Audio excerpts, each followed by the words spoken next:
livro de Apocalipse. Hoje falaremos nessa aula sobre o estilo, o propósito e a maneira como o livro deve ser lido ou a maneira como o livro é lido no nosso tempo, né?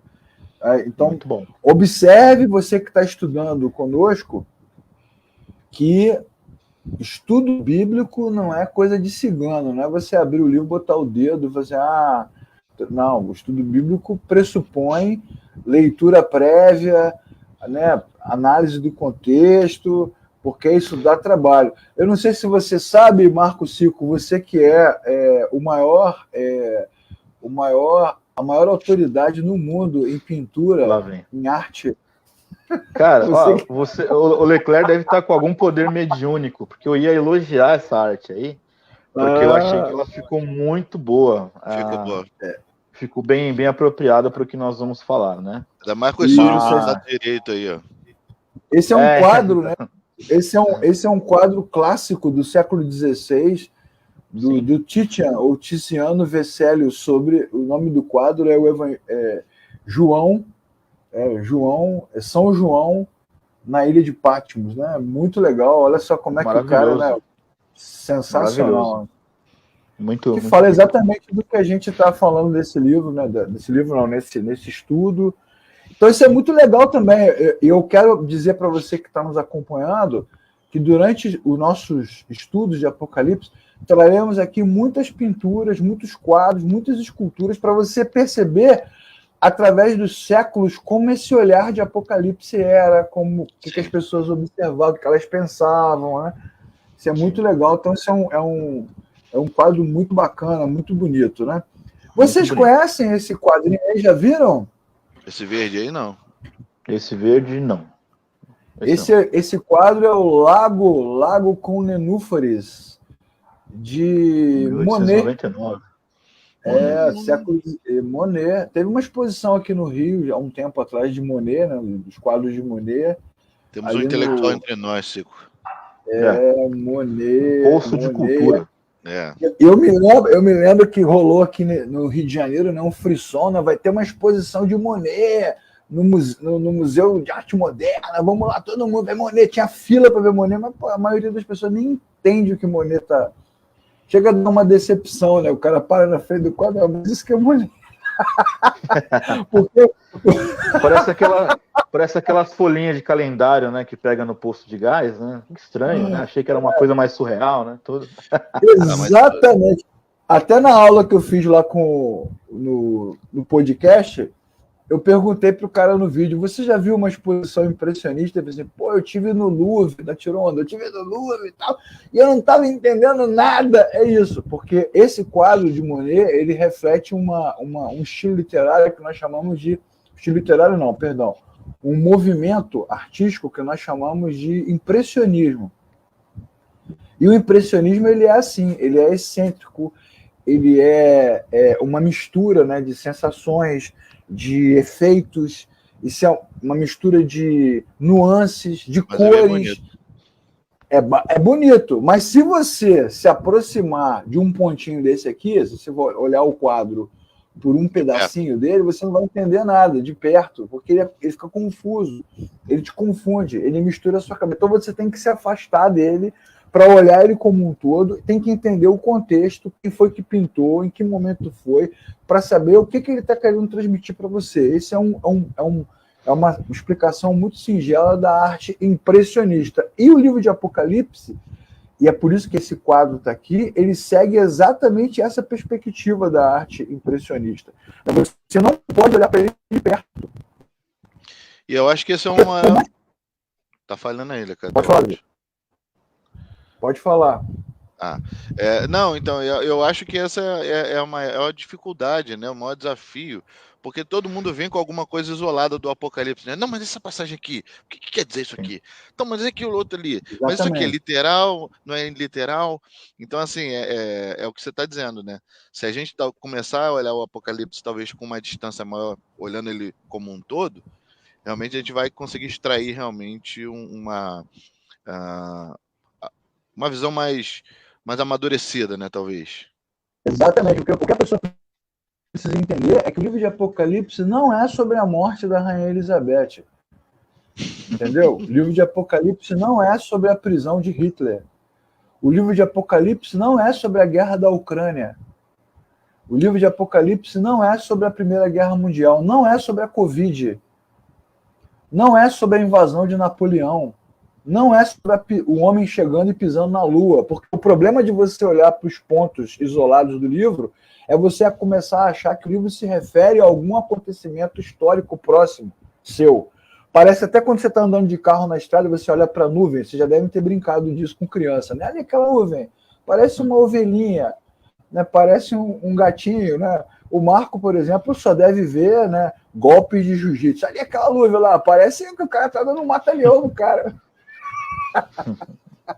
Armlock, pô. Né? Não, olha, mas isso que o Davi também, assim, só uma pequena, só corroborando o que o Davi disse, né? Na verdade, Davi, eu penso que isso é um erro, não só do Apocalipse, é que no Apocalipse fica um pouco mais acentuado por conta do que nós falamos da aula anterior, né? No sentido do povo querer aquela, né, mandinga, querer aquela espiritualidade exagerada e que não é verdadeira bíblica, né? Mas assim, se você pega qualquer livro da Bíblia e lê, claro que você pode extrair alguma lição e ensinamentos, mas se você resumir a leitura de um livro em um capítulo, minimamente você peca pela omissão, porque você não vai conseguir entender o contexto amplo e geral. E o Apocalipse, isso fica mais evidente por causa desses conceitos pré-estabelecidos, errôneos que as pessoas têm, dizendo, não, aqui é o fim do mundo, aqui é o livro que quando a gente abre aqui na Bíblia, o fogo já jorra na cara. E não é isso, né? Não é isso. Imagina, o cara abre o livro assim... Apocalipse sobe a chama na cara do cara, né? Mas é bem assim, né? Ele falou no sentido figurado e a gente, na brincadeira, já imagina isso literal, né? É o olhar da maioria das pessoas em cima do Apocalipse, né? Não, sim, porque exatamente. Eu vou ver o dragão voando. E que... Isso. É isso complicado. É isso mesmo. Já contei para vocês, né, que quando eu era jovem, há muitos séculos atrás, não existia internet, não tinha YouTube, não tinha nada. Eu me lembro de um pregador desse itinerante, que aqui no Rio de Janeiro tinha muito disso, pregador itinerante. O cara não é de igreja nenhuma, ele vai de igreja pregando, aparece lá assim, vem aqui pregar. Tinha um cara que ele vendia fotos que ele tirou da Bíblia, abria a Bíblia, tirava a foto do livro, e quando revelava a foto aparecia um túmulo aberto, né? No céu, não sei o que, cara, vendia e a galera. Os caras reduziam a Bíblia como se fosse um Búzios, né? Parece Búzios. Os caras tratam a Bíblia que nem Búzios. Exatamente. Né? Mas aí eu quero falar, Marcão, além dessa questão do Búzios, do misticismo, do folclore, do sincretismo, da questão mediúnica que você falou, que é tudo verdade, mas eu também quero falar sobre a preguiça, né? Há entre nós, cristãos evangélicos, uma preguiça endêmica. O cara tem...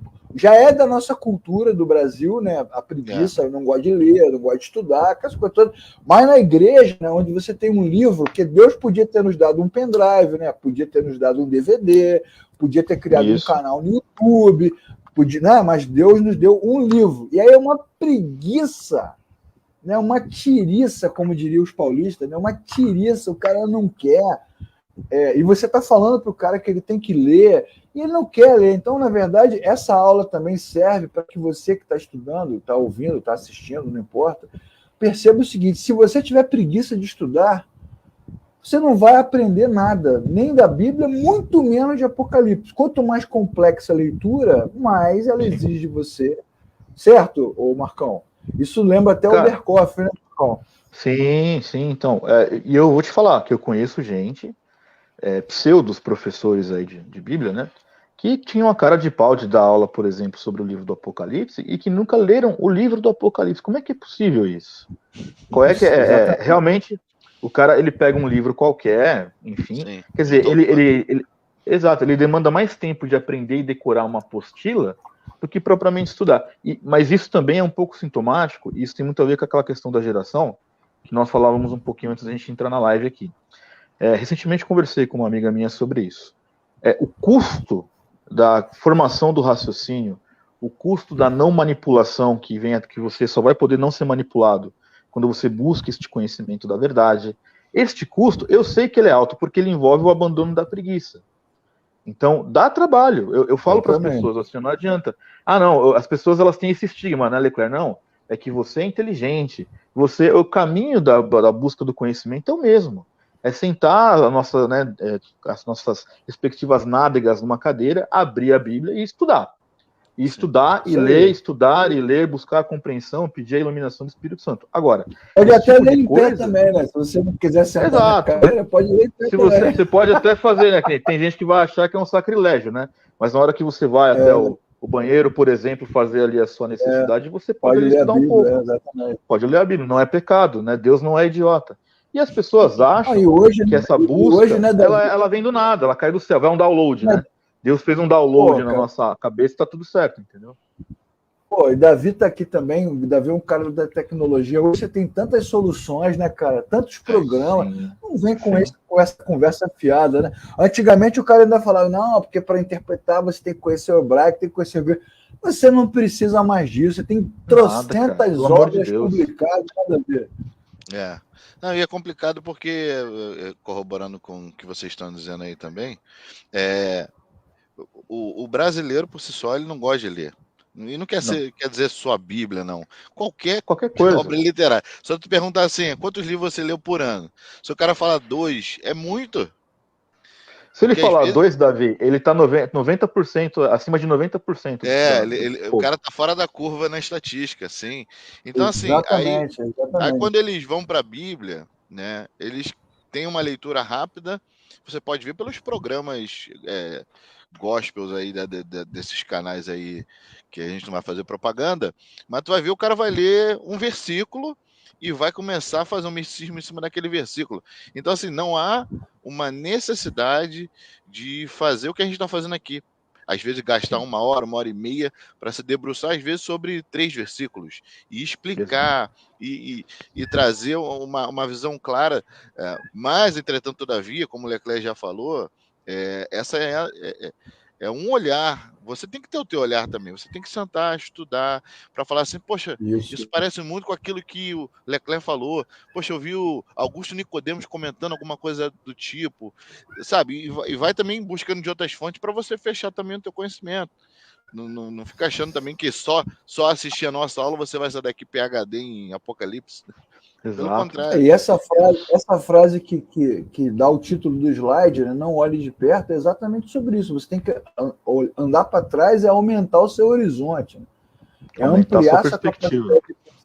Aumentar a sua perspectiva, né? Você entender o que está acontecendo. É exatamente quando você vê jogo, já viu futebol, por exemplo, futebol americano, futebol, enfim. Você vê na televisão uma coisa, você vê no estádio é outra, né? Você está vendo de longe, está vendo os dois times, você vê que o time está bem armado, não está bem armado, está mal montado, não está. Você sabe, você já antevê a jogada. Então é isso que deve se tornar assim, fundamento para a abertura da nossa discussão nessa manhã, que é exatamente essa preguiça. Se você quiser estudar Apocalipse, porque eu amo Apocalipse. Porque eu sonho estudar. Então você tem que se abrir mão primeiro da preguiça. Em vez de você cantar abro mão dos meus sonhos, cante abro mão da preguiça. Aliás, para falar em sonhos, hoje à noite falaremos sobre sonhos. Né? Já que estamos falando sobre estilo, né, sobre aprendizado, o estilo do livro, e o nome não é à toa, é um estilo literário que nós chamamos de estilo apocalíptico, que é um estilo literário que surgiu do século IV a.C. até aproximadamente século II, século III depois de Cristo. E o que é o estilo apocalíptico? É exatamente uma série de obras de diferentes civilizações que foram construídas numa perspectiva de que não há mais esperança. Observe que João, quando ele escreve Apocalipse, ele usa um estilo literário que é comum à sua época, não foi à toa. Porque a revelação dele, isso é importante você saber, a revelação dele não tem a ver com o estilo da obra. Ok? As coisas que Deus disse para ele não tem necessariamente a ver com a maneira como ele escreveu. Ele escreveu de um jeito que era comum no seu tempo.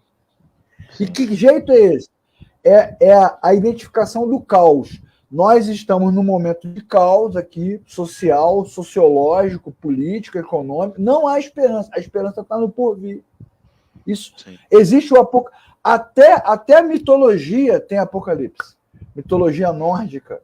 mitologia grega, né, civilizações, todo mundo tem uma leitura apocalíptica. Então não é uma coisa exclusiva da Bíblia. Isso é importante você entender. Está no jeito de escrever lá, está na forma dele escrever, essa coisa do mundo arrasado, meio Mad Max, né? Meio Mad Max, do mundo acabado, né?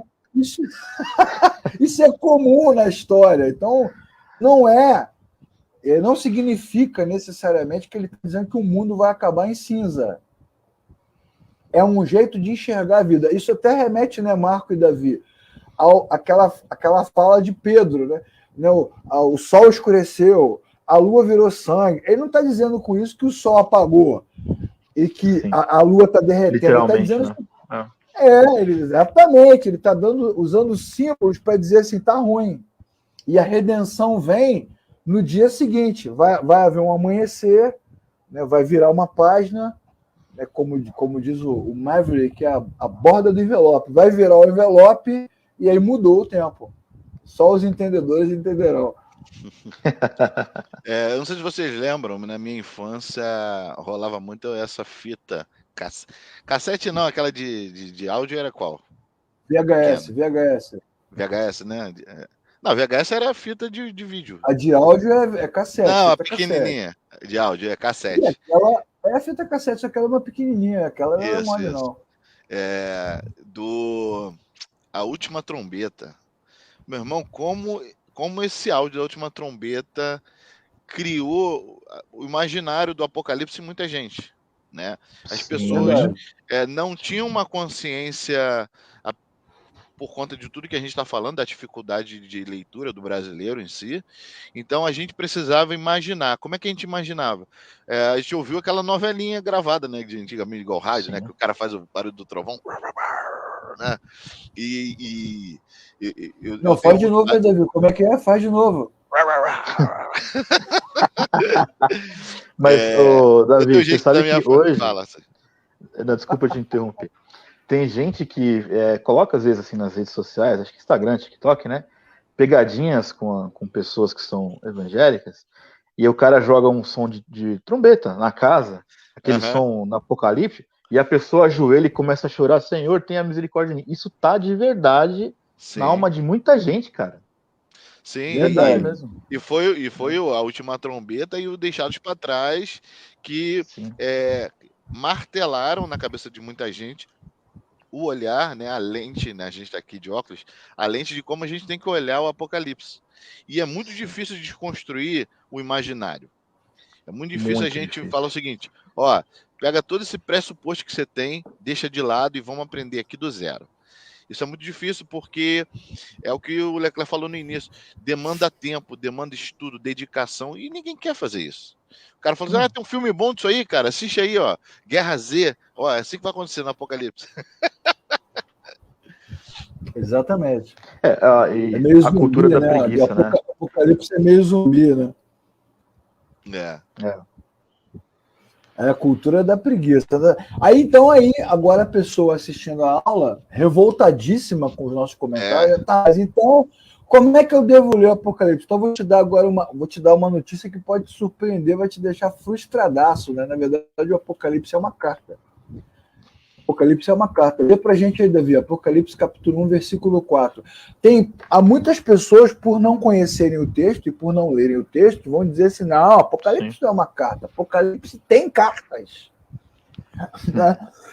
Apocalipse tem as cartas às igrejas. Lá no capítulo 2, capítulo 3, tem as cartas às igrejas. Não, na verdade, Apocalipse é uma carta escrita com estilo literário apocalíptico, porque, na verdade, se você nunca estudou as cartas, você descobrirá, né, que existem vários estilos de carta. Né? A epístola é um estilo de carta, mas existem outras maneiras de você escrever. Né? O estilo, por exemplo, de Romanos é um estilo diferente do estilo epistolar. O estilo de João, 1ª, 2ª e 3ª João, é um outro estilo literário. O estilo de Apocalipse também é um estilo literário. Lê pra gente aí, Davi, capítulo 1, versículo 4. João, as 7 igrejas que estão na Ásia, graça e paz seja convosco da parte daquele que é, o que era e o que há de vir, e dos 7 espíritos que estão diante do seu trono. Exatamente. Você vê então que ele tá escrevendo para as igrejas da Ásia.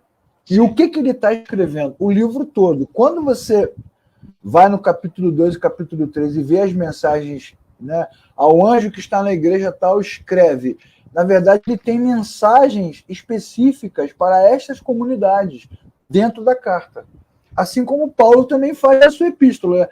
Diga a fulano de tal que estou indo para lá. Peça a fulano de tal para trazer minha rapadura. Diga a fulano de tal para não esquecer de escovar o dente de manhã. Lembra a dona Joana que eu estou esperando voltar lá para comer aquele omelete. É uma carta.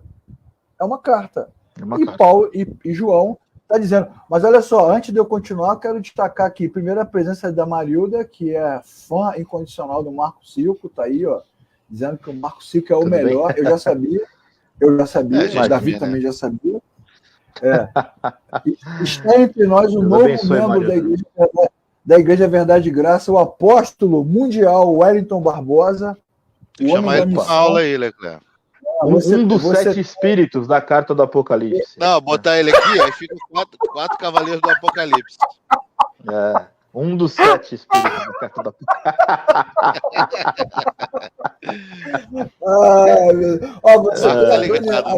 Você tem a Dona Irã Hudson, David Livingston, John Wesley, Moody e o Wellington Barbosa, os maiores missionários da história. E Ellen Moreira. Bom o dia, nome dela é Moreira. Ai, meu Deus. Para com isso. Marco, tem 4 anos que eu escuto isso. O nome dela é Moreira. Tá ficando velho. Nesse sentido, cara, a leitura de Apocalipse, presta atenção, não pode ser diferente da leitura das epístolas. Então, quando você lê uma carta, como Gálatas, como Coríntios, o que você tem que fazer? Saber quem escreveu, né? Por que escreveu, em que contexto a carta foi escrita, quais os temas que são abordados ali de forma relevante, por que são abordados, de que maneira são abordados. Então, tudo isso é colocado na carta para que você tenha um entendimento melhor. Senão você vai começar a achar que Efésios foi escrito para a sua igreja local. Que, na verdade, e que o problema de Coríntios tem a ver com o problema do seu irmão lá da sua liderança. E não tem, né, Marco? Não, na verdade serve para todo mundo, né? É que essa jogada também, né, Leclerc? Muita gente, a gente sabe disso. Eu conheço realmente igrejas aí, né? Igrejas, né? Seitas, né? Travestidas de igrejas, que se colocam nessa condição de dizer: esta carta não me serve, mas esta daqui serve. Essa carta aqui, eu tive uma revelação que na igreja lá de Campo Grande, o capítulo correto para vocês é o capítulo 6. Como se os outros não fossem aplicáveis, né? Então, isso tem mesmo. E é importantíssimo esse destaque. Exatamente. E que fique bem claro, né? Que assim, não deve ser interpretado diferente, né, de uma carta como foi a carta, né, aos irmãos da igreja de Corinto, mas o que difere, sim, é só a forma da escrita. Ou seja, de forma doutrinária, serve para todo mundo, serve para hoje, serve para amanhã, serve para sempre. Vou pegar um gancho aqui do vídeo que o Leclerc fez lá. A gente vai falar sobre isso, né? Eu estava assistindo. Isso aí até que você falou antes do Davi falar, só para não esquecer, porque eu estou com Alzheimer, Davi. Só para não esquecer, porque eu estou com Alzheimer. Isso fala aí. Que o Marco Cico falou. Já perceberam? O cara bota assim: Igreja Batista Filadélfia, Congregacional Filadélfia. Sim, né? Exato. Ninguém bota Esmirna, né? Que atira. O cara não bota, né? Sardes, o cara só bota Filadélfia. Né? Os entendedores entenderão também. Vai, Davi. Não, eu ia falar exatamente isso. Você me contou para falar o que eu ia falar. Olha só. Eu assisti o teu vídeo lá do podcast e você mencionou isso, né? Porque é verdade, a gente tende a ser seletivo no texto bíblico para dar ênfase naquilo que a gente quer ou ensinar ou isso, o que nos interessa, né? Quando, na verdade, o olhar tem que ser todo. A carta a cada igreja ali é um pedacinho de toda igreja. né? Exatamente. Pode não estar naquele momento temporal, mas em algum outro momento vai acontecer. Então, é um alerta a todas as igrejas sobre todas as cartas, não é? Ó, tá vendo? Essa aqui é o exemplo da igreja que vocês têm que ser. Não, todas você tem que pegar um exemplo ali e falar assim, ó, ele precisa estar atento a tudo isso. É um ensinamento, né? A gente vai falar das igrejas, obviamente, né? Falaremos bastante dessas igrejas, mas assim, o que eu acho mais engraçado é o que o Marco falou, né? Essa presunção, né, do cara achar que o texto específico, né, serve, o outro não serve. Você vê, eu quero ver o cara ter coragem de botar essa igreja Batista Laodiceia. Quem não bota. Quero ver ter essa coragem. A Gisele está escrevendo aqui, o Marco e Davi, que ela achava que as cartas eram escritas à mão. Então, algumas sim, Gisele. A gente até explica isso numa aula que nós fizemos já antiga, né? Mas quando nós chegarmos nas cartas, nas mensagens, que está tão acostumado a chamar de carta, nas mensagens específicas, eu vou dar uma palhinha sobre diferentes tipos de carta. Aí você vai ver que algumas eram escritas à mão, enfim. Algumas eram até orais, né? Saudações orais e tal. Então, assim, considerando que Apocalipse é uma carta, eu preciso saber que João, que é o escritor da obra, depois vamos falar sobre João, está escrevendo aos cristãos daquele tempo, daquele século, que estão sofrendo ameaças do Império Romano.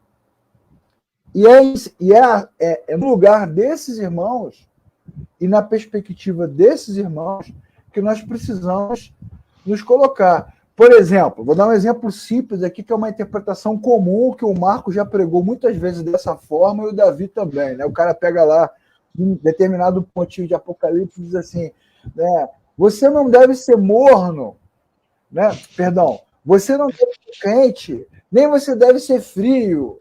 Antes, né? Não, contrário. Disso. Nossa, tudo errado. Você tem que ser frio ou você tem quente? Que ser morno, frio, Deus te vomita. Ou você tem que Porque se você for morno, você vai ser vomitado da boca de Deus, né? Aí o cara pega isso, né, e transforma isso numa medição de temperatura espiritual. Como se o crente termômetro da fé, né? Fosse um crente poderosamente usado por Deus e o crente frio está frio.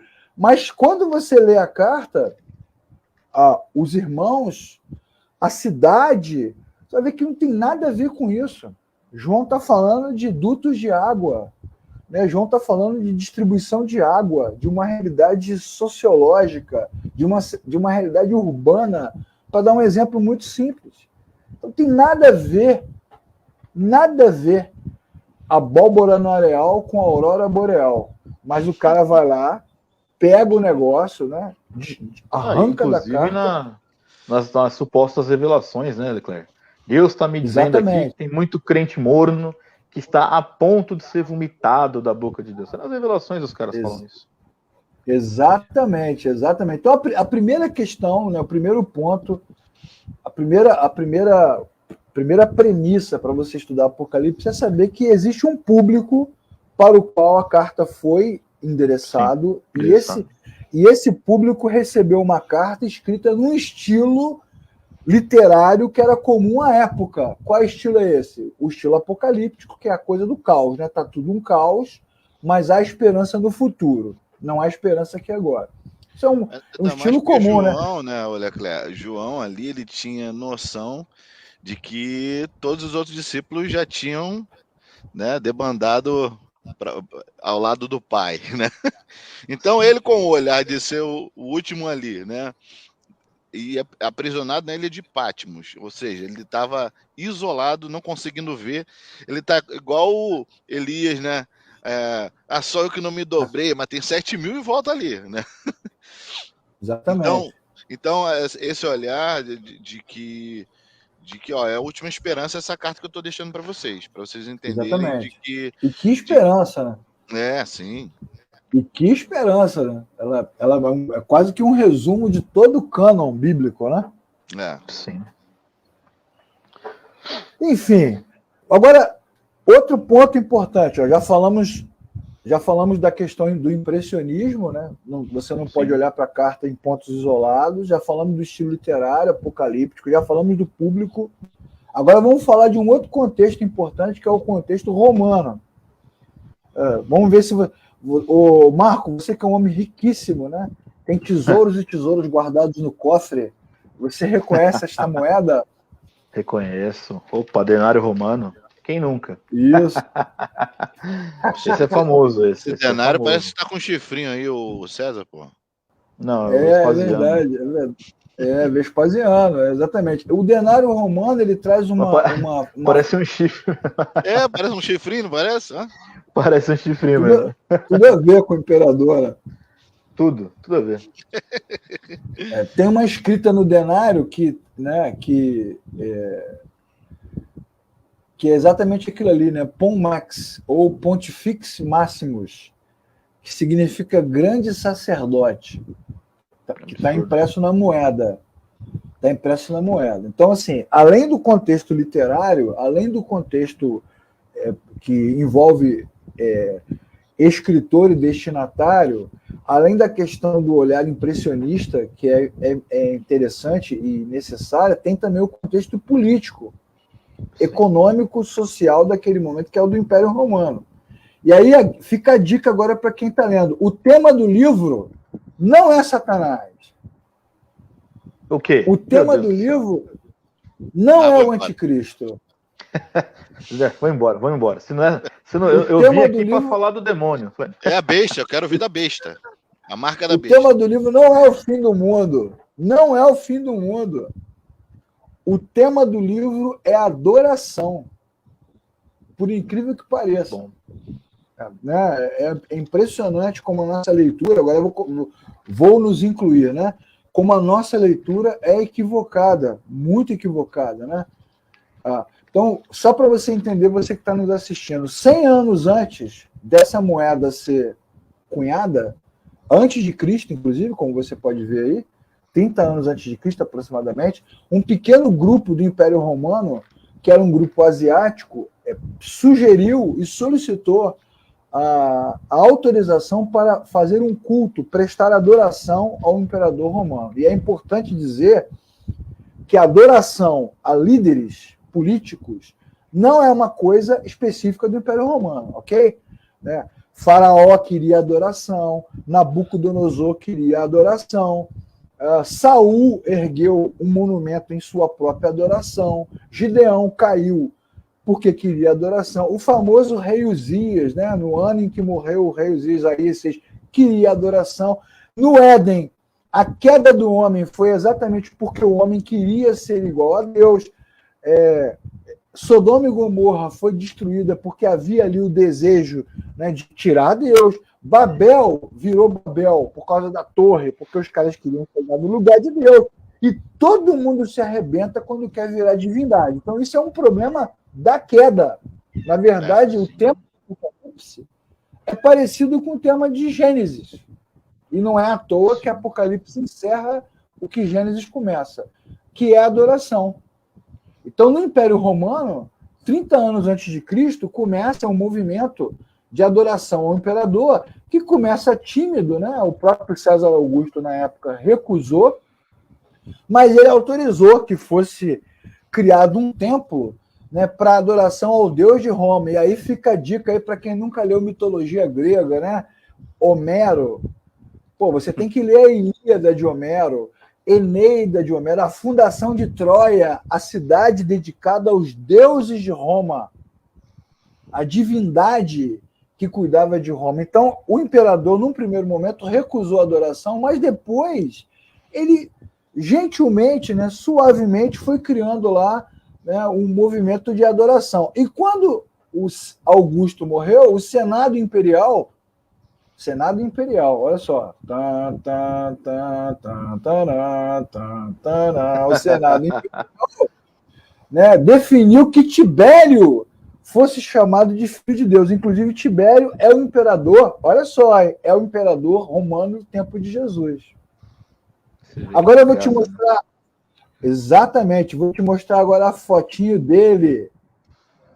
Calígula, considerado por muitos, né, junto com Nero, aí, um dos mais cruéis, ou o mais cruel imperador do Império Romano, né, Caio César, ou Calígula, terceiro imperador romano da dinastia de Júlio Claudiano. E ele era um cara que tinha muitas megalomanias, tem muitos textos sobre isso.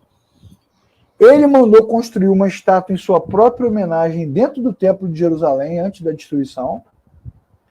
E foi o primeiro imperador romano a apresentar-se diante do povo como Deus.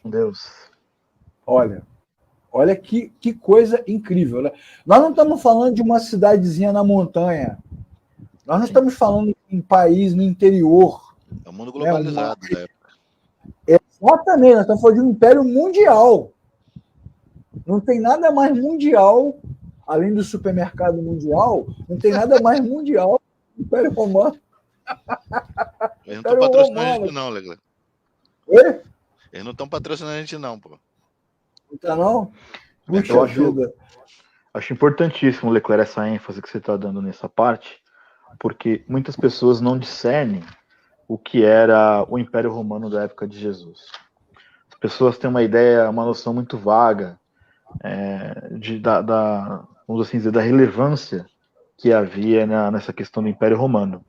Tanto é que isso, se você, por exemplo, se você lê os evangelhos, você percebe que até mesmo os judeus, eles tinham, os judeus e os fariseus, no caso, né, tinham ali as suas altíssimas queixas contra o Império Romano, e não era à toa. É que talvez a pessoa que leia superficialmente ou não procure se ambientar do contexto de época, ele não consegue entender o tamanho que era essa questão. Imagine se a gente fala isso para nós hoje. Vamos supor que um imperador desses nossos dias, ou um presidente, alguma coisa assim, se apresente como povo. Ó, vocês vão começar agora a me chamar de Deus, porque eu sou Deus. Era tipo isso. Né?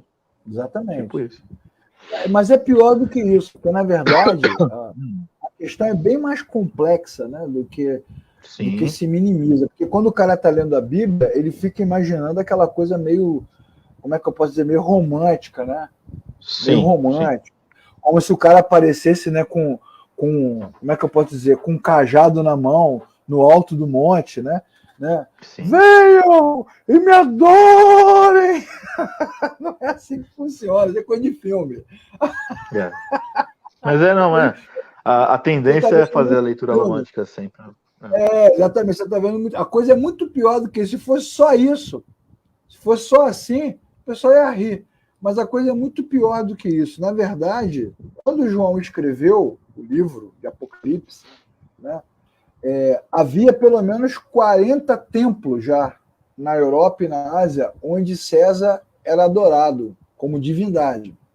E nesses templos, e em torno desses templos, havia toda a discussão política, sociológica e econômica. Ou seja, para você vender, já estamos dando spoiler aí, para você vender, para você comprar, para você trabalhar, para você ganhar dinheiro, para você ser aceito socialmente, para você ser reconhecido como alguém que faz parte, né, que está incluído, inserido, como alguém que é cidadão, aí vem a questão da cidadania, ser reconhecido como... Você tinha que fazer parte desse círculo. Porque, em muitos casos, não fazer parte desse círculo é um ato de traição. Exato. Quero lembrar, a questão é o aceito pela sociedade, né? Preciso ser aceito nesse meio que eu estou, né? Quero lembrar, famoso lobby. Isso, quero lembrar, inclusive, que essa foi a razão que o Sinédrio utilizou, né, como justificativa para matar Jesus. Ele é contra César. Ele é contra Roma. Não é? Ele quer ficar no lugar de Roma. Os judeus foram apertados, né? Não, mas esse aí é o rei de vocês. Não, só há um rei, que é César, né? Só há um que é César. Exatamente. As regiões, os lugares de adoração, os templos eram chamados de guildas, né? E é ali que você tinha os contatos, as conexões, é ali que você entrava na vida comercial. Então, se você quer ganhar dinheiro, se você quer trabalhar, se você quer ser respeitado, andar na rua e ser respeitado, você tem que fazer parte desse grupo. E esse grupo está incluído. Então, é um problema muito grave. É um problema mais grave do que se imagina. Não é aquela coisa do cara em cima da montanha, né? Venham e me adorem, ajoelhem-se diante de mim. Pô, se fosse isso, era fácil. Não. Que foi o que aconteceu com Sadraque, Mesaque e Abednego, né? Curvem-se diante da estátua. Não. Né? Como é que eles falam, o Davi? Né? Se Deus quiser nos libertar, viveremos. Mas se Deus não quiser nos libertar, morreremos. E dane-se Nabucodonosor. É assim que eles falam? Na linguagem de hoje em dia, sim. Dane-se Nabucodonosor. Mas eles falam assim, dane-se, não quero saber. Nós não vamos nos curvar. Tinha lá o horário, né? Que todo mundo tinha que se curvar diante da estátua lá. E não poderiam se curvar diante de outras divindades, que foi a razão que levou Daniel a ser preso, não é verdade? Depois no caso da Cova dos Leões. No caso do Império Romano, já é uma idolatria mais inteligente. Ela está vinculada a questões... Tira o emprego, tira a comida, né? É quase uma... Como que se faz? É como se fosse fazer parte de um clube social que te desse prestígio, Isso. Né? É uma maçonaria inicial ali. Maçonaria, um rotariano, alguma coisa assim. Exatamente. É isso mesmo. Né? Então, olha só, os crentes fiéis, olha o contexto. Né? O cara que é crente, que é fiel, que nasceu de novo, que se encontrou com Cristo, né? Eles sabiam e criam que Jesus é o único Filho de Deus, o único Salvador do mundo. É óbvio que agora que você está lendo com a gente, você sabe que até a expressão Filho de Deus não é à toa, né? Até quando está lá no Evangelho, Filho de Deus, não é à toa, porque é assim que os imperadores se autodenominavam. Né? Filho do homem, Filho de Deus. Isso não é à toa, isso não está ali aleatoriamente. E os crentes, então, eles entendiam que Jesus é o único Filho de Deus. Só que para você expressar isso publicamente, que é algo que a gente começa a experimentar um pouco agora, não com relação à religião, mas com relação à opinião, né, com relação à fala, para você expressar isso culturalmente, isso não apenas era embaraçoso, como poderia ser considerado traição, que foi por isso que Jesus foi preso. Ó, você é um traidor do império. Por quê? Porque você disse que você não reconhece César como Deus, então você não trabalha mais. Esse aí era o cancelamento da época, né? Cancelamento da época, muito bem. É isso mesmo, cara. Cancelamento mesmo. É mesmo. Se você não andar como a banda, né? Se não dançar de acordo com a banda aqui, de acordo com a música, vai ser cancelado, ninguém faz negócio com você, você vai ser chamado de traidor e você vai ter que conviver com isso. É isso. Portanto, né, meus amigos estudantes de Bíblia e Teologia, não é à toa que a palavra adorar aparece 24 vezes no livro de Apocalipse. E no Novo Testamento todo, só mais 35 vezes. Sem contar que, junto com adorar, Apocalipse traz glorificar, agradecer, louvar, dar honra, receber glória, servir a Deus, clamar. E uma quantidade enorme de hinos e orações, né, diante do Cordeiro, né, os seres celestiais, os seres viventes, os anciãos, todos se prostraram. O que o livro está dizendo? Está dizendo para a gente que João está afirmando categoricamente que só existe um ser que deve receber a adoração. Esse é o tema do livro. Contrário a tudo que o Império Romano propaga de forma global. E que esta adoração correta a Jesus, ao Cordeiro, ela tem recompensa. É isso. Esse é o tema. Muito bom. Essa é a linha do livro. Ela tem recompensa. Ah, mas pode me matar. Ah, mas eu não vou comer. Ah, mas eu não vou... vou ser perseguido. Mas tem recompensa. Sim. É isso que ele está dizendo, né? Não desistam. Ao que vencer. Ao que vencer. Ao que vencer, né? Ao que vencer. Tem recompensa. É interessante, né, Leclerc, que não há em nenhum momento, né, nesse contexto todo, uma questão de que nós não teríamos problemas. Na verdade, a ênfase aí, nessas partes que você está dizendo, é que teremos problemas, mas futuramente seremos recompensados se não desistirmos, né? Exatamente. É o olhar. Davi, fala aí, diga. pode falar. Não, é o olhar literário que o Leclerc falou sobre o Apocalipse, né? É a forma de dar ênfase a tudo que está se desgraçando, né, em volta, mas que há uma esperança do porvir. Então, assim, e agora corroborando o que o Marco falou, a gente vive um evangelho muito utópico de que você vai andar sobre nuvens, Sobre né, as águas. sobre as águas, nenhum mal chegará à tua tenda, praga nenhuma, né? Então, assim, quando você lê a Bíblia real, o que mais o povo de Deus passou é dificuldade, né? E não somente o povo de Deus, mas sim o ser humano em si por conta da queda, né? E a diferença é que quando a gente olha o Apocalipse, a gente tem a certeza de que por mais que tudo vai dar errado, existe esperança na glória por causa do Filho de Deus, Jesus Cristo. É isso mesmo. Eu quero ver você cantar hoje à noite, Davi. Se diante de mim não se abrir o mar, Deus vai me fazer andar sobre as águas. Você já cantou muito essa música. Rompendo em fé. Minha vida se revestirá do teu já poder. Cantou muito, Davi. Já cantou muito. É isso mesmo. Cara. E você vê que nas cartas específicas, nas mensagens específicas às igrejas locais, em nenhum momento Jesus fala assim: não temam que o imperador vai morrer, vocês não serão tocados. Não tem essa aí, né? Não tem. Não tem. O que tem é. Não tema que esse que se levanta contra você será comido de bicho. Não tem isso. Mas quem é comido de bicho é o crente infiel, pô. Não é o inimigo. Uma certa feita aí, um desses apóstolos aí, que são autodenominados apóstolos, né? Falou num culto transmitido que ele tinha sido alvo de uma investigação por parte de um repórter e que o repórter agora estava morrendo de câncer. Tá vendo? Falou. Foi o mãozão. O apóstolo boiadeiro. Mãozão, né? Valdomiro. Valdomiro. E foi o Rezende Marcelo lá, né? Rezende. Ele falou que o Marcelo Rezende, como fez uma matéria sobre ele, que agora ele estava sendo comido de câncer. É forte, Brasil. Ele falou desse jeito, abertamente, assim, rede nacional e tudo. Falou mesmo. Falou, lembra? Falou mesmo. E os irmãos, muitos irmãos nossos, ou por ingenuidade, ou por maldade, exatamente, aplaude. E o que.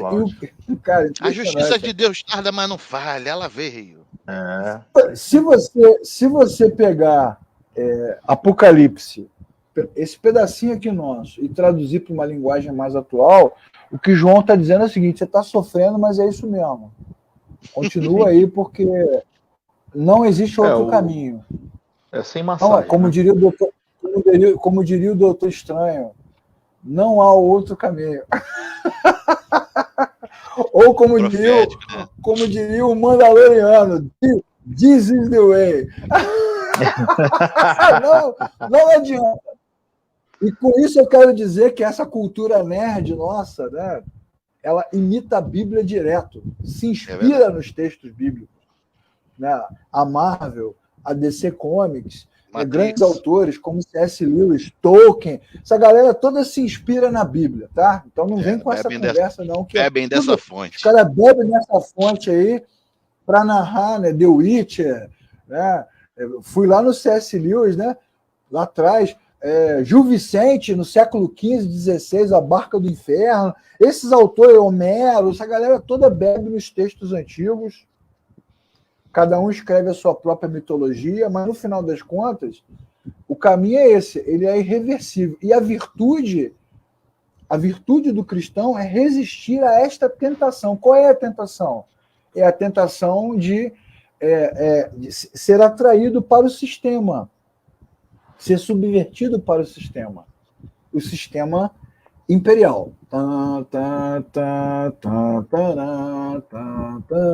Muito bem. Para a gente fechar o nosso encontro de hoje, né, que já estamos indo aí para 1 hora, vamos falar sobre diferentes formas de você ler o livro. Diferentes formas de você ler o livro, a leitura do Apocalipse. Como deve ser a leitura do Apocalipse? Ou uma pergunta diferente. Como a leitura do Apocalipse acontece? Então, assim, nós vamos dar para vocês aqui uma dica e falaremos sobre elas durante os nossos estudos. Né? Você pode ler o livro, e a forma mais comum de ler, de 4 maneiras. Você pode ler o livro de Apocalipse numa perspectiva que nós chamamos de preterista. Olha, Cleber, pede para o pessoal para pegar um papel, uma caneta e anotar essas 4 formas de leitura. Pega o papel e anota aí, ou então anota no seu celular. Você pode ler o livro de uma forma preterista. E o que é isso? É você olhar para o livro como se ele falasse apenas de eventos que ocorreram no 1º século. Então, tudo que tem no Apocalipse aconteceu no século I. E acabou. Preterista de pretérito, né? Existe isso, de passado, exatamente. Tem muita gente que estuda o Apocalipse e interpreta desta forma. Tudo que tem no livro já aconteceu e já passou, né? Vamos ver aqui um comentário do 4º Cavaleiro do Apocalipse, do Wellington, né? Falando exatamente isso. Aqui, ó. A falta de conhecimento substancial das Escrituras, especialmente do Apocalipse, né, impede as pessoas de terem uma compreensão exata do texto. Né? E aí você, como o cara não entende, ele tem o ímpeto de tirar o poder temporal na marra do texto. Como ele não entende o texto, não entende exatamente o que ele significa, então ele tira o tempo do texto, tira todo esse contexto histórico que a gente deu aqui, do estilo, do tempo, do império, e aí começa a interpretar o texto como se ele falasse da final do Campeonato Mundial, agora que vai ter no Catar, né, no Marrocos, da eleição do Biden. Eleição do Biden. Apocalíptico, né? Então, uma forma de você ler o livro é essa. E existem alguns intérpretes que pensam dessa maneira. Essa é uma primeira forma. A segunda forma de você ler o livro, né? Uma segunda maneira de você ler o livro de Apocalipse é historicista. Ou seja, o livro de Apocalipse faz a previsão da história do mundo a partir de Cristo. Por isso que o cara começa a identificar no texto acontecimentos históricos, né? A queda do Muro de Berlim, a queda das Torres Gêmeas, né? A invasão do não sei o que lá, a peste negra do século tal, o Papa, até o Papa, isso aqui é o Papa fulano, Papa ciclano, Papa... Associar o Papa também ao Apocalipse também é demais, né? O pessoal tem raiva do Papa. O pessoal tem raiva do Papa, né, cara? Sim. Uma raiva do Papa. Tem um irmão que eu conheci, que eu vou citar quem é, para não ficar mal, que toda vez que aparecia na televisão, odeio esse homem, odeio esse homem. Rapaz, você nem conhece o cara, odeio, Satanás, que isso? Não, mas pelos sinais, agora a gente realmente está no final dos tempos, porque havia 2 papas e um morreu. Mas esse volta, né? Como diz o texto lá do. Não, o que volta não é esse. O que volta é o João Paulo II. Tem uma câmera em cima no túmulo dele lá, esperando ele acordar. E ele foi preso hermeticamente, né? Ele não está se deteriorando, não.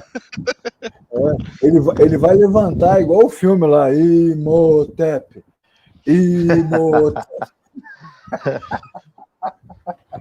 O cara usa referência de múmia, ele mostra a idade, né?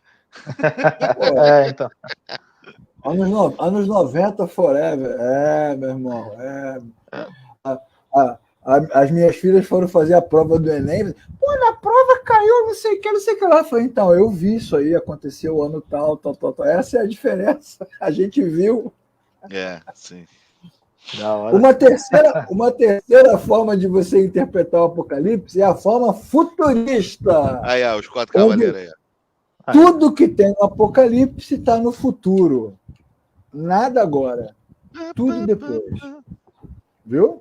Isso é uma outra forma de você enxergar o livro. E há muitas pessoas que interpretam desta maneira. Inclusive, tem uma linha de interpretação, né? Vamos falar sobre ela depois, que é o dispensacionalismo, que trabalha exatamente com essa pegada aí, que é o nosso querido Tim LaHaye, Deixados para Trás, Frank Peretti, né?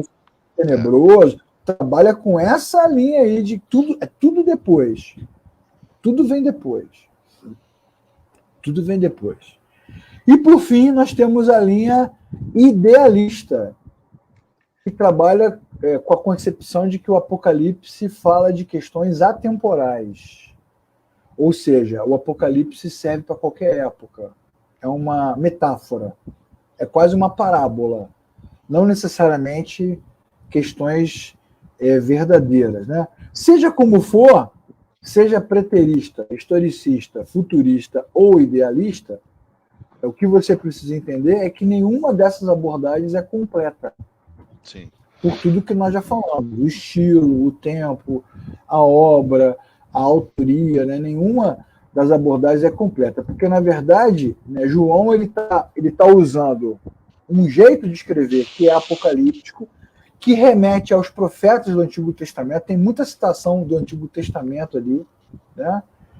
Remete ao jeito de pensar, e ele está usando exatamente a pegada profética do Antigo Testamento para fazer uma crítica sociopolítica e econômica da sua época, que é o que Abacuque faz, Isaías faz, Amós faz, Jeremias faz, Elias, todos eles são assim, né? Eles são os caras que se levantam para botar a mão, né, botar o dedo na cara do imperador, como Daniel, nem tanto, que Daniel é uma outra pegada, mas os profetas clássicos, né, os profetas lá de Samuel em diante, Natã, essa galera é dedo na cara do imperador, né, dedo na cara do rei.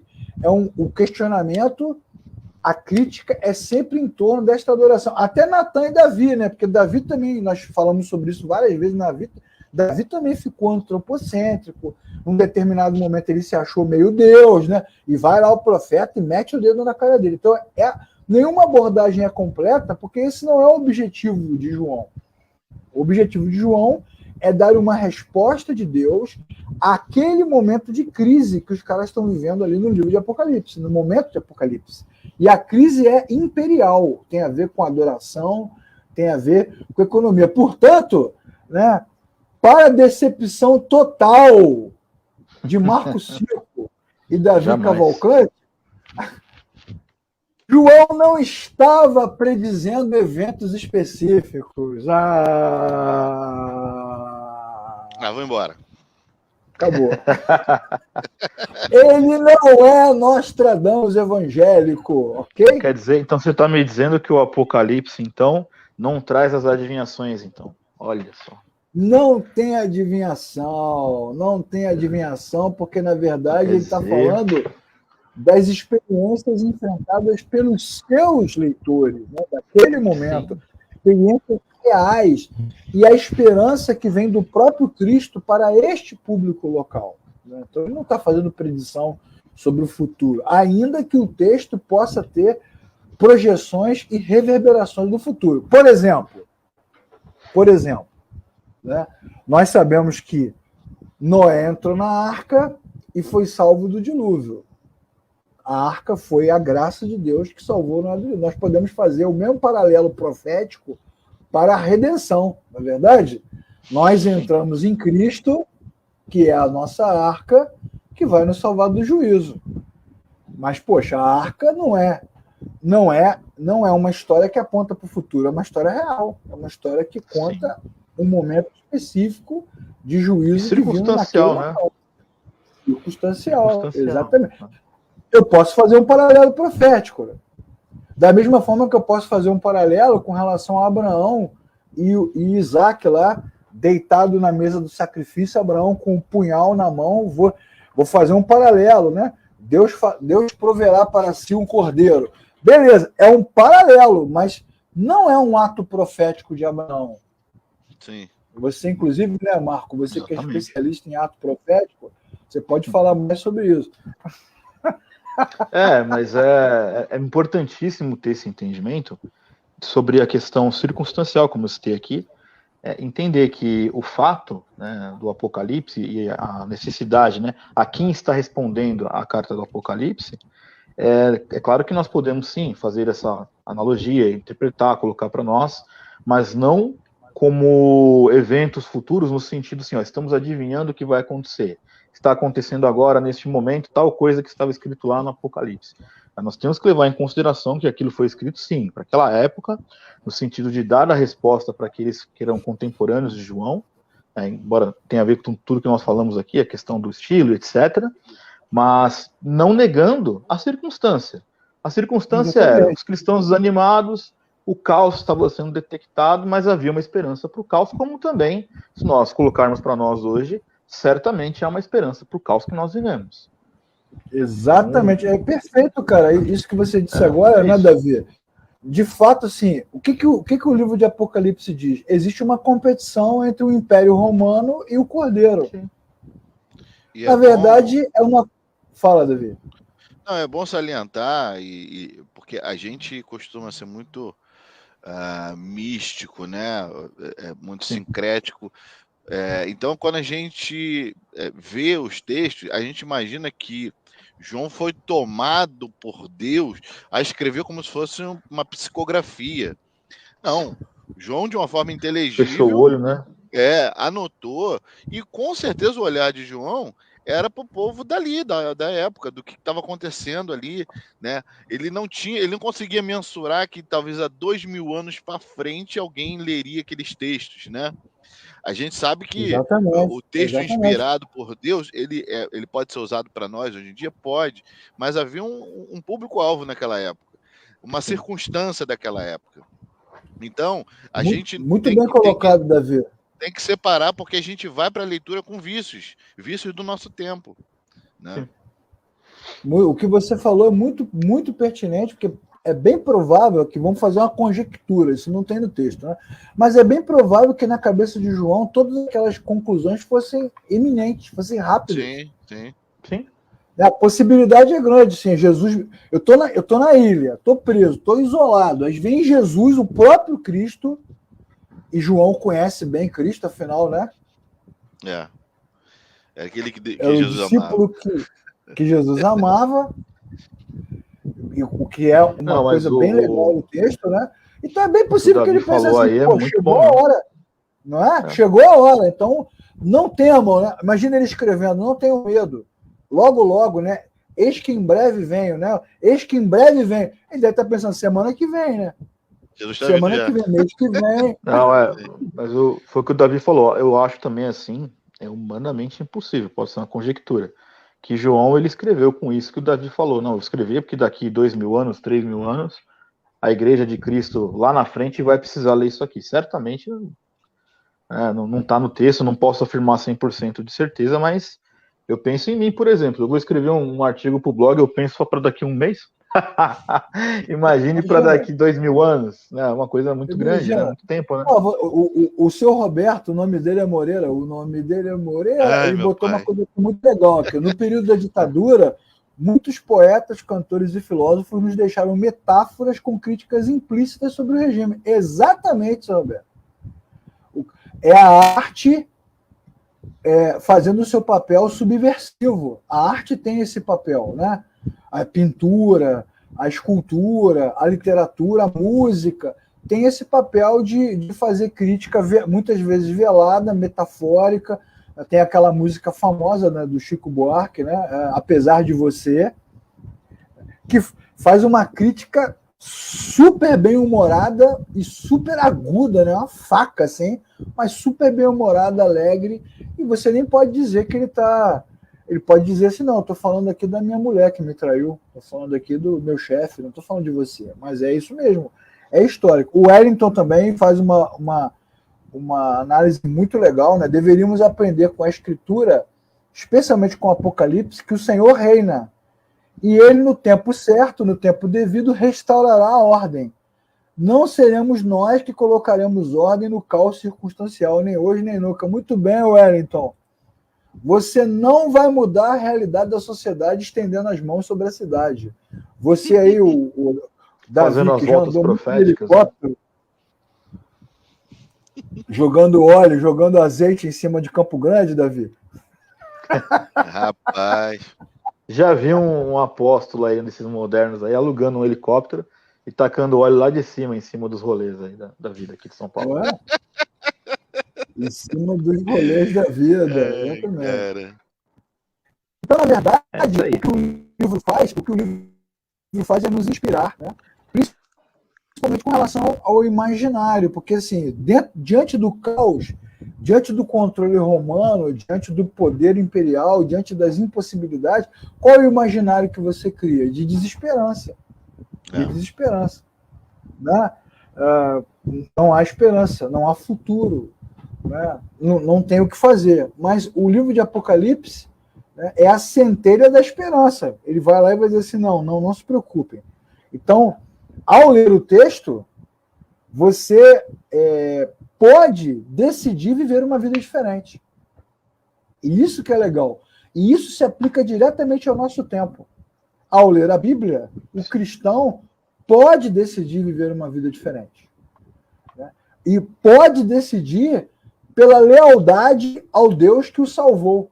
E isso muda tudo. A lealdade dele não tem a ver com a religião, não tem a ver com o pastor, com o apóstolo, com o missionário que controla a vida dele, não tem a ver com medo de ir para o inferno, com medo do caos. A lealdade dele tem a ver com a mudança de perspectiva. É a verdadeira metanoia. É a verdadeira mudança de pensamento. Né? Então, uma vez que existe porvir, que existe esperança, que existe um Deus que governa, como disse o Wellington aqui muito apropriadamente, então eu posso viver a minha vida em lealdade a esse Deus, com imperador ou sem imperador. Que é o que Sadraque, Mesaque e Abednego falam, né? Vivendo ou morrendo, nós não nos curvaremos. Você que sabe, você faz o que você quiser. Então isso é muito legal. Ele está trabalhando o imaginário, né? O imaginário. Isso é bem legal porque você já deve ter ouvido, Davi, você também, Marco Circo, de vez em quando alguém fala assim, irmãos, sabe quantas vezes a palavra não temas aparece na Bíblia? 365, uma para cada medida. Uma mentira, irmão, isso não é verdade. Chega a dar uma respirada fundo aí. Alguém inventou isso, né? Como se você precisasse ouvir não temas todo dia. Não precisa! Na verdade, o livro de Apocalipse diz o contrário, né? Não tenha medo. Mas siga em frente. Ó, deu um Google aqui, tá dizendo que aparece 366. Então, se não for ano bissexto... Até o ano bissexto. Até para o ano bissexto tem a palavra, né? Algum ano que não é bissexto, você vai ouvir não temas 2 vezes. Não é, cara? Isso que, na verdade, não... Aí, quer dizer, olha só como isso é interessante. O Davi vai pregar na igreja lá e pega o microfone, irmão, não tenha medo, porque a Bíblia diz não tema 365. Aí o cara, ele fica mais encorajado por essa bizarrice que o Davi falou do que pela esperança verdadeira que é Cristo. Sim. As pessoas se sentem mais encorajadas por aquilo que não é verdade. Olha que loucura, né, cara? Olha que maluquice. Não, mas é isso mesmo. É isso mesmo. Não, e tem muita gente, Leclerc, que eu já ouvi muito essa frase. Eu não posso deixar a igreja essa semana porque é uma bateria de ânimo que eu tenho para a próxima semana. Ou seja, o cara ir à igreja... da próxima semana, né? Não. O cara ir à igreja naquela semana, ele se abastece apenas uma porção para ele durar uma semana. Ou seja, ele está muito longe do Cristo que dá a esperança, né? Ele está vinculado à igreja que dá pequenas porções, assim, gotinhas na boca dele, para ele achar que, não, puxa, mas é por isso que muitas pessoas na pandemia tiveram crises existenciais, porque ir à igreja era uma rotina, era um vício, era algo apartado de um relacionamento direto com Deus, assim. Era mais uma questão social, uma questão de ver as pessoas, de ouvir a palavra. E eu fico muito triste quando eu ouço isso, né? Que é o que o Leclerc Virou falou. Um clube social, né? Você perde a referência. Quem é a referência? Que a esperança da glória é Cristo. Né? Ah, não, é porque eu preciso ouvir uma pregação. Poxa, aí você começa a avaliar, né, o clube social. Pô, o louvor não tá bom. Pô, esse pregador eu não gosto muito, prefiro o outro. Ó, então você não tá ali tem um trechinho do Apocalipse, que para a gente dar um spoiler aqui rapidinho, né, que é bem significativo, né, quando João vê o livro selado, né, que é um símbolo do cumprimento, daquilo que Deus prometeu, né, da esperança, só que o livro está fechado. Aí o João pergunta e tem um camarada que ele olha para o lado e vê quem? Quem que ele vê do lado dele? Marco Cico, em pé. Aí João pergunta, Marco Cico, este livro está selado. Aí Marco Cico assim, porque ninguém é digno de abrir o livro. Ou seja, não há esperança. Aí a Bíblia diz nesse texto que João começa a chorar. É isso mesmo. É isso, cara. Isso é muito legal. É uma narrativa literária, né?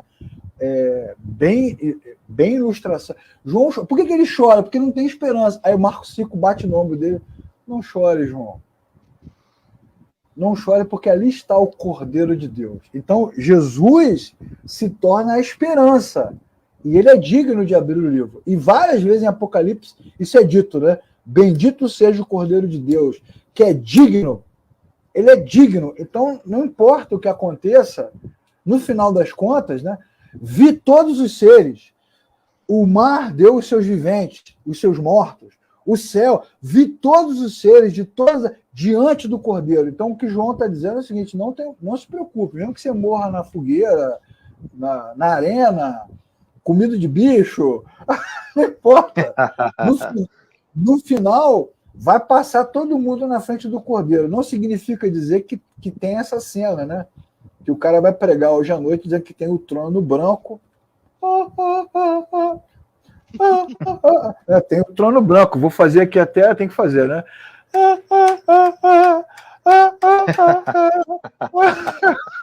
Não, isso é poltergeist, né? Pô, foi lá atrás. Depois você fala que eu sou velho. Você for lá em anos 80, lá poltergeist. Ai, meu Deus do céu. Mas é isso, né, cara? E aí eu vou pegar aqui o gancho para a gente fechar e dizer o seguinte: quantas vezes o Apocalipse é lido nos cultos, nas reuniões de ceia, nos eventos, para botar medo nas pessoas, para colocar dúvidas sobre a salvação. É isso mesmo. Quando é lido, né? Quando é pregado, né? Quando é lido, né? Quando é lido. Mas o cara entra na igreja se sentindo crente e sai da igreja se sentindo não crente. Quantas vezes a gente ouviu isso? Não, pô, tô me sentindo péssimo, horrível. A impressão que eu tenho é que eu nunca me converti. Mas que isso, cara? Ele deveria beber, né? Beber de um poço de esperança e ele sai da igreja achando o seguinte: se Jesus voltar hoje, eu vou ser deixado para trás. Vou ser deixado para trás. Vou ser deixado para trás. E, na verdade, é o contrário, né? Tem sempre o Cordeiro. Por isso ele é digno de adoração. Por que ele é digno de adoração? Porque no final, meu irmão, até a morte e o inferno serão jogados lá no poço não sei das quantas.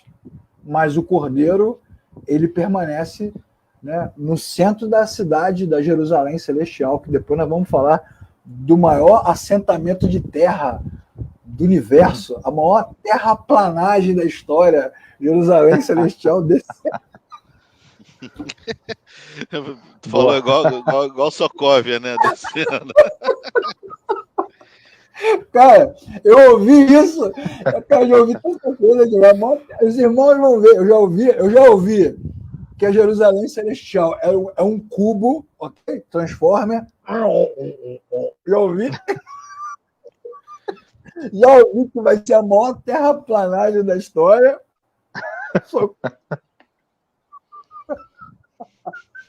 O pessoal exagera nas alegorias, né? Cara, vai longe. Meu Deus do céu. Engraçado que é um povo que não puxa um negócio, né, cara? Imagina se puxasse, a mente é muito mais longe. Vai saber, né, Davi? Povo, vai saber. O que mais impressiona é que a comunidade se alegra com isso, com esse tipo de palma. Sim. Se o cara manda uma dessa no culto, o pessoal sai pulando, né? As duas testemunhas é o Optimus Prime e o Bumblebee, né? Os humanos precisam de nós. Cara, eu sou o Optimus Prime. Impressionante, cara. Impressionante. E não é isso, cara. O livro não é sobre isso. Quando o texto de Apocalipse termina, o que João vê? João vê uma cidade. Ok, beleza. Depois a gente vai falar sobre as analogias da cidade, né? Mas, na verdade, assim, quando ele olha assim, a árvore da vida é Cristo. O rio é Cristo. Cadê o sol? Não tem sol. É Cristo. É tudo Cristo. No final das contas, toda a existência, né, dali para frente é Cristo. E o mais legal é o que o livro não conta. Porque quando o livro termina, o que Jesus fala assim? Eis que faço novas todas as coisas. Então, o que vem mesmo... Não foi escrito. É isso. O importante, meu amigo, minha amiga, que está lendo, está assistindo, estudando, é que Apocalipse não fala do que vai acontecer, mas fala do que já aconteceu. É porque nós ainda não chegamos lá, mas já aconteceu. Cristo já é o rei. Ele já governa. Ele já é o Senhor. É porque a gente não chegou na última cena. Mas o que vai acontecer... O livro não conta, ele só diz que faz novas todas as coisas. Então ele te dá uma esperança mega blaster mesmo. Essa temporada já está concluída, né? A próxima temporada ainda não foi divulgado, spoiler. Exatamente, assim como o Cordeiro de Deus foi morto antes da fundação do mundo, sim, o Cordeiro de Deus também já reina para todo sempre. Ele já não é uma coisa que não haverá uma guerra mundial, ok? Onde Jesus vai ter que vencer. Ele já venceu, cara. Já venceu. É isso que João está narrando, né? É isso que João está dizendo com todas as letras. Não é tipo assim, os inimigos vão se levantar, né? Vai ter uma luta do bem contra o mal, mestre dos magos contra o Vingador, Darth Vader contra Obi-Wan Kenobi, e mais o quê? Quantos heróis você quiser, né? Aquiles contra Heitor. Quantos heróis você quiser levantar? Superman contra não sei quem, contra o Doutor Destino. Pô, cara, não existe a luta do bem contra o mal. Na verdade, o que João está dizendo é o seguinte, é porque o imperador não sabe, mas Cristo é o Senhor, ele já está no trono, toda a criação o adora de ponta a ponta, e os dias do imperador estão contados, os dias do Império Romano estão contados. É mais ou menos o que a mãozinha escreveu na parede, né? A mãozinha do... Familiado? Né? A mãozinha do...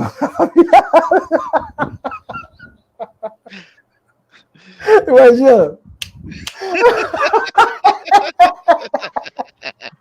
Daqui a pouco vai vir aquele irmão de novo no comentário aí, né? O que estraga as brincadeiras. O que a mãozinha escreveu na parede? Mene tekel farsim, né? Contados e pesados foram os seus dias na balança e você foi destituído do trono. É isso, cara. Os dias estão contados e é Deus que conta os dias. Muito bem, Davi e Marcão. Muitas coisas ainda há para dizer. Apocalipse, nós estamos só começando. Considerações finais dos apóstolos. Marcão. Fala aí, Marcão. Bora lá. Não, então, eu acho que as ênfases necessárias aí para a gente, se é que dá para resumir, né, que a gente falou bastante coisa, é essa questão da compreensão do texto, entender o estilo literário é importantíssimo para elucidar qualquer tipo de... e para também tirar, né, qualquer margem de interpretação que possa ser errada, compreender que a carta, né, ela sempre vai ter um público-alvo, ou seja, o momento que os irmãos em Cristo ali estavam enfrentando, óbvio, né, perfeitamente aplicável para todos nós até hoje, mas que não tem a ver com uma espécie de revelação do futuro no sentido literal, mas sim como Deus, sendo, né, dando clara evidência, né, que Jesus, sim, é a esperança, que vai ter uma transformação, tudo vai se fará novo, mas que para nós basta o entendimento, os tempos são difíceis, nenhum de nós aqui está isento de passar por problemas, por dificuldades, mas devemos ficar firmes em Cristo, porque certamente seremos recompensados. É isso. Vou te falar, hein? Que resenha, hein? Depois dessa imagina. Conclusão de redação de faculdade, eu só tenho a dizer que... Resenha crítica.